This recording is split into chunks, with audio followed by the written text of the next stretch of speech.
क्या इस्लामी तारीख का एक इंतहाई दिलखराश और अहम वाक़या है जो 10 मुहर्रमुल हराम सन 61 हिजरी बमुताबिक 10 अक्टूबर 680 ईस्वी को इराक़ के शहर करबला के मैदान में पेश आया। ये वाक़या नवासे रसूल हज़रत इमाम हुसैन की अजीम कुर्बानी और उनके अहले थाना और रफ़का की शहादत पर मुश्तमिल है। पस मंज़र यज़ीद की खिलाफत और इमाम हुसैन का इनकार बैत। नबी अकरम सल्लल्लाहु अलैहि वसल्लम की वफ़ात के बाद इस्लामी खिलाफत का निज़ाम कायम हुआ जिसमें खुलफ़ाए राशिदीन ने अदल व इंसाफ के साथ हुकूमत की। ताहम वक्त के साथ हुकूमती ढांचे में तब्दीलियाँ आईं। हज़रत अमीर माविया के दौर में खिलाफत मौरूसी बन गई और उन्होंने अपने बेटे यज़ीद को अपना जानशीन मुकर्रर किया। यज़ीद का किरदार और तर्ज़ हुकूमत इस्लामी अक़दार के मनाफी था। वो शराब नोशी, लहू व लाब और इस्लामी अहकामात की खिलाफ वर्जियों में मुलव्विस था। जब यज़ीद ने खिलाफत संभाली तो उसने तमाम मुसलमानों से अपनी बैत का मुतालबा किया ताकि उसकी हुकूमत को शरई हैसियत हासिल हो सके। इस वक्त मदीना मुनव्वरा में हज़रत इमाम हुसैन, हज़रत अब्दुल्ला बिन ज़ुबैर और हज़रत अब्दुल्ला बिन उमर जैसी बड़ी हस्तियाँ मौजूद थीं जिन्होंने यज़ीद की बैत से इनकार कर दिया। इमाम हुसैन ने साफ इनकार कर दिया कि वो ऐसे शख्स की बैत नहीं कर सकते जो इस्लामी उसूलों को पामाल कर रहा हो। इनका मौक़िफ़ था कि अगर वो यज़ीद की बैत कर लें तो इस्लाम की बुनियादें कमज़ोर हो जाएंगी और आइंदा आने वाली नस्लें ये समझेंगी कि नबी के नवासे ने एक फासिक व फाजिर शख्स की बैत करके उसकी हुकूमत को जायज़ तस्लीम कर लिया था। कोफा से दावत और सफ़र का आगाज़ उसी दौरान कोफा के लोगों ने जो हज़रत अली के ज़माने से अहले बैत से गहरी मोहब्बत रखते थे, इमाम हुसैन को खतूत भेजना शुरू किए। इन खतूत में उन्होंने इमाम हुसैन को कोफा आने की दावत दी और वादा किया कि वो उनकी बैत करेंगे और उनका साथ देंगे ताकि यज़ीद की ज़ालिमाना हुकूमत का खात्मा किया जा सके और इस्लामी निज़ाम दोबारा कायम हो सके। कोफियों के बेशुमार खतूत के बाद इमाम हुसैन ने अपने चचाजाद भाई हज़रत मुस्लिम बिन अकील को हालात का जायज़ा लेने के लिए कोफा रवाना किया। मुस्लिम बिन अकील जब कोफा पहुँचे तो हज़ारों की तादाद में लोगों ने उनकी बैत की और इमाम हुसैन को बुलाने पर इसरार किया।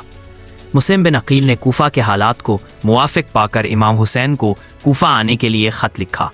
ताहम हालात बहुत तेज़ी से बदल गए। यज़ीद के गवर्नर उबैदुल्लाह इब्ने ज़ियाद ने कोफा में सख्ती बढ़ा दी और लोगों को डरा धमकाकर मुस्लिम बिन अकील का साथ छोड़ने पर मजबूर कर दिया। बिल आखिर मुस्लिम बिन अकील को गिरफ्तार करके बेदर्दी से शहीद कर दिया गया। इसके बावजूद इमाम हुसैन को मुस्लिम बिन अकील की शहादत की खबर उस वक्त तक नहीं मिली थी जब वो अपने अहलो अयाल और चंद रुफ़क़ा के साथ मदीना से कोफा के लिए रवाना हो चुके थे। उनके काफ़िले में उनके छोटे बच्चे, ख़वातीन, बहनें और ख़ानदान के दीगर अफराद शामिल थे। दोस्तों और बुजुर्गों ने उन्हें कोफा ना जाने का मशवरा दिया क्योंकि वो कोफियों की बेवफ़ाई से वाकिफ़ थे, लेकिन इमाम हुसैन ने अपने अज़्म पर कायम रहते हुए इस्लामी अक़दार की बका के लिए ये कठिन सफ़र शुरू किया।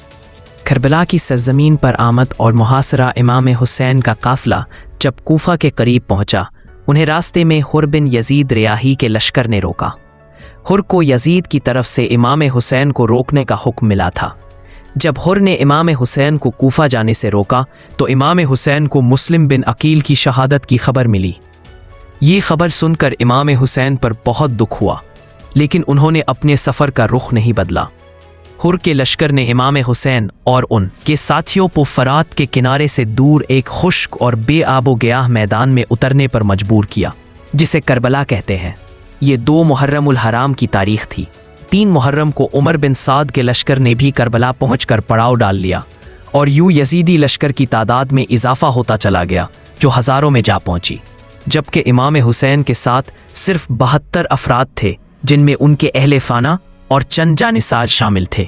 6 मुहर्रम अल हराम को उबैदुल्लाह इब्ने ज़ियाद के हुक्म पर इमाम हुसैन और उनके साथियों पर पानी बंद कर दिया गया। इससे इमाम हुसैन के अहले खाना, ख़ास तौर पर बच्चे और ख़वातीन प्यास की शिद्दत से बेहाल होने लगे। प्यास की ये शिद्दत आशूरा के दिन तक बढ़ती रही और बिलाखिर शहादत का सबब बनी। आशूरा का दिन, हक और बातिल का मार्का। 9 मुहर्रम की शाम को यजीदी लश्कर ने हमला करने का फैसला किया, लेकिन इमाम हुसैन रज़ी अल्लाह ताला अपने रात की मोहलत तलब की ताकि वो रात इबादत, तिलावत और दुआ में गुजार सकें। इस रात इमाम हुसैन ने अपने साथियों को इकट्ठा किया और फरमाया कि जो जाना चाहे वो जा सकता है, उन पर कोई पाबंदी नहीं है। लेकिन किसी ने भी साथ नहीं छोड़ा और सबने इमाम हुसैन का साथ देने का पख्ता इरादा किया। 10 मुहर्रमुल हराम जो यौम आशूरा कहलाता है। वो दिन था जब हक और बातिल का अजीम मार्का हुआ।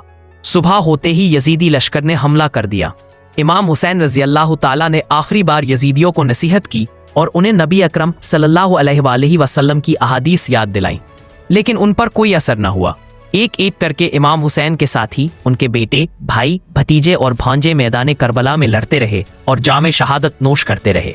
सबसे पहले इमाम हुसैन के असहाब शहीद हुए, फिर उनके अहले बैत। करबला की इस जंग में वो तमाम हस्तियां शहीद हुईं जिन्होंने दीन इस्लाम की बका के लिए अपनी जानों का नजराना पेश किया। उनमें से चंद नाम ये हैं। हजरत अली अकबर, इमाम हुसैन के सबसे बड़े बेटे, जो शक्ल व सूरत में नबी अकरम सल्लल्लाहु अलैहि वसल्लम से मुशाबे थे। हजरत अब्बास अलमदार, इमाम हुसैन के भाई और उनके लश्कर के अलमदार। उन्होंने प्यासों के लिए पानी लाने की कोशिश की और शहीद हुए। हजरत कासिम बिन हसन, इमाम हसन के बेटे और इमाम हुसैन के भतीजे। हजरत अली असगर, इमाम हुसैन के 6 माह के शेरख्वार बेटे, जिन्हें हरमला ने तीर से शहीद किया। जब तमाम जानतसार शहीद हो गए तो इमाम हुसैन मैदान में अकेले रह गए। प्यास और जख्मों से चोर, आपने बड़ी शुजाअत से मुकाबला किया, लेकिन यजीदी फौज की कसीर तादाद के सामने वो ज्यादा देर न ठहर सके। बिल-आखिर शमर जुलजोशन ने आपका सर तन से जुदा कर दिया। इमाम हुसैन की शहादत के बाद यजीदी लश्कर ने खेमों को आग लगा दी और खवातीन और बच्चों को कैदी बनाकर कूफा और फिर दमिश्क ले गए। करबला के असरात और सबक इस्लामी तारीख में एक न मिटने वाला नक्श छोड़ गया। ये वाकया सिर्फ एक जंग नहीं था, बल्कि हक व बातिल, अदलो जुल्म और असूलो इक़्तिदार के दरमियान एक अजीम तसादुम था। इमाम हुसैन ने अपनी जान, अहले खाना और रफ़का की कुर्बानी देकर यह साबित किया कि जुल्म के सामने सर झुकाना दीन की बका के लिए तबाहकुन हो सकता है। उनकी कुर्बानी ने इस्लामी असूलों और अक़दार को हमेशा के लिए महफूज कर दिया। आज भी मुहर्रम अल हराम के महीने में मुसलमान दुनिया भर में इमाम हुसैन और शुहदाए करबला की याद मनाते हैं, उनकी कुर्बानी को खराज तहसीन पेश करते हैं और जुल्म के खिलाफ खड़े होने के अज़्म का इजहार करते हैं। करबला का वाक़या हमें दर्स देता है कि बातिल के खिलाफ खड़े होना, चाहे इसकी कीमत कितनी भी बड़ी हो, हक की फतह और दीन की हिफाजत के लिए ज़रूरी है। ये वाक़या न सिर्फ शिया मुसलमानों बल्कि तमाम मुसलमानों के लिए एक रहनुमा असूल और तहरीब का ज़रिया है।